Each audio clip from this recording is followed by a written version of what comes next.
Right. So when parturition will take place, there is the expulsion of the fetus after completing the gestation period. The process of parturition is a mechanical process, and the mechanism is involved by the complex system of the neuron or the nervous system and the endocrine system also. It starts with the beginning of the process, and here there is the completely developed fetus. This completely developed fetus will produce a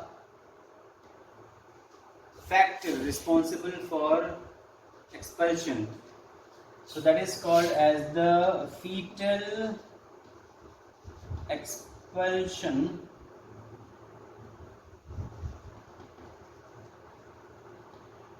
factor.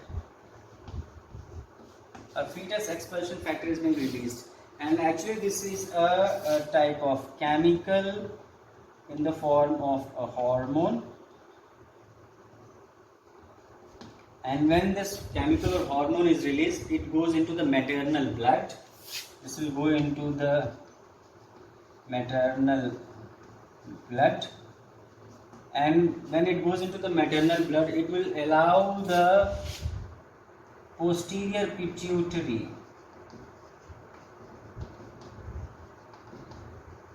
of the mother to release oxytocin, right?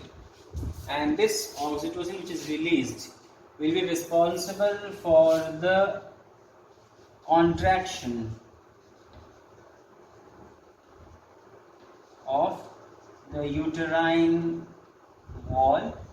The uterine wall or the uterus wall will get contracted, and because of this contraction of the uterine wall, there is the beginning of the fetus coming out of the uterus. That is what is called as the fetal ejection reflex.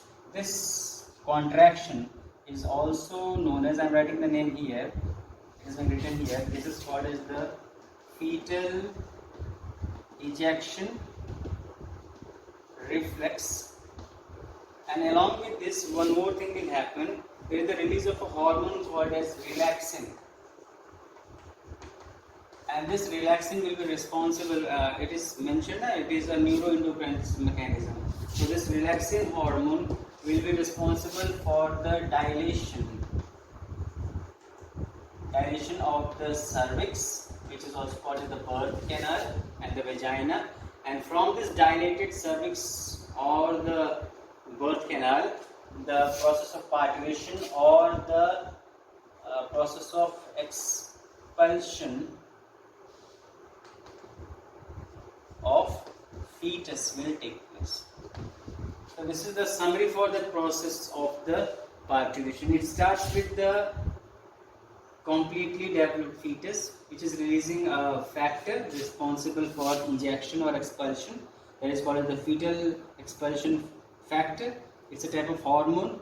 Basically, it is produced by the adrenal gland of the fetus. This hormone, when goes into the maternal blood, will be responsible for inducing the posterior pituitary of the mother to release this birth hormone, that is oxytocin. The increased concentration of oxytocin in the blood of the mother's body will allow the contraction of uterine wall. This contraction of uterine wall is also known as the labor pain, and the fetus is so adjusted that the head part is first expelled, and then the remaining structure of the fetus will be coming out. Along with that, this process of the contraction of the uterine wall is also known as the fetal ejection reflex, which is in response to this factor. And this is one more hormone which is helping or assisting in the process of parturition, which is relaxin. The role of relaxin is to dilate the birth canal cervix along with the vagina, and from this dilated cervix or vagina, parturition or the expulsion of the fetus will take place. The whole process of parturition is being categorized or divided into 3 phases. If I write the phases of parturition, so which are the phases of parturition. So there are three phases. The first phase is the dilation phase. The second phase is the expulsion phase, and the third phase is the after birth phase. There are three phases of parturition. The dilation phase, this is by the relaxin hormone. The expulsion phase is by the hormone called as oxytocin.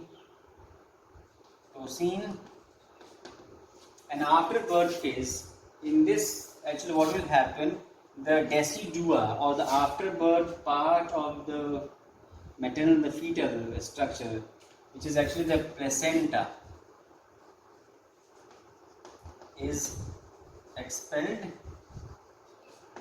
along with the fully developed fetus. So these are the three phases of parturition. Right. This is all for today. Thank you.